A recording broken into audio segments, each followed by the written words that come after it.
Hey, Psychology Chat friends. It's Cece here, just to talk about a little bit about the lecture for this week, which was development. And I thought it was really interesting just because I've always thought that, like, the way that we grow up, it can be so diverse. And, like, I've always just took a little bit of more of a interest into that, especially while learning through this lecture and through psychology in high school. So I chose to pick Erikson's psychosocial development, which spans from birth or childhood to all the way through adulthood, which I think is super interesting because I agree with him. Like, our development does not stop when we are around 12 or 13, like adolescence ends. I think it happens our whole life. And I love that he notes the interactions and how they drive development and how our relationships made throughout our life really put us in our course and who we're going to be, what we're going to be, etc.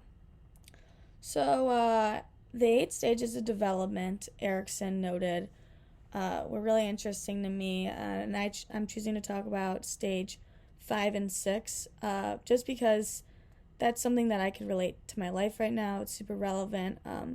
I think I'm on the cusp, honestly, between 5 and 6, like finding myself, especially in college now, like discovering my own identity outside of my parents, or with my parents, guidance, approval, here in college. I also think that in stage 6, which is intimacy versus isolation, that's kind of happening too. Like, I liked how in the lecture it was noted that, like, college is like the friendships you make for life, which got me so excited for the rest of college and just like thinking about how the friends I make now will really hopefully be with me for the rest of my life, which is super fun.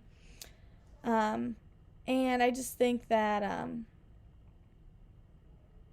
developing into identity and roles is super important for us to learn about, because we need to like be aware of, like, this is that time in our life right now, and just to acknowledge that it's okay to not know who you are right now, and that will come with time.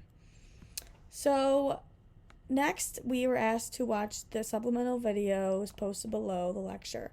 So I watched the one just on the psychosocial development, and I love the minions, which that was so funny to see them.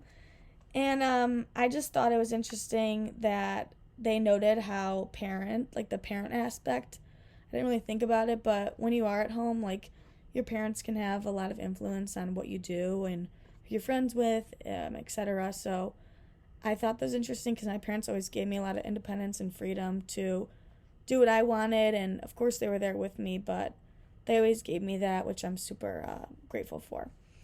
Anyways, I'm going to finish this video out with a question, and that question is, what is a common example of attachment in early childhood?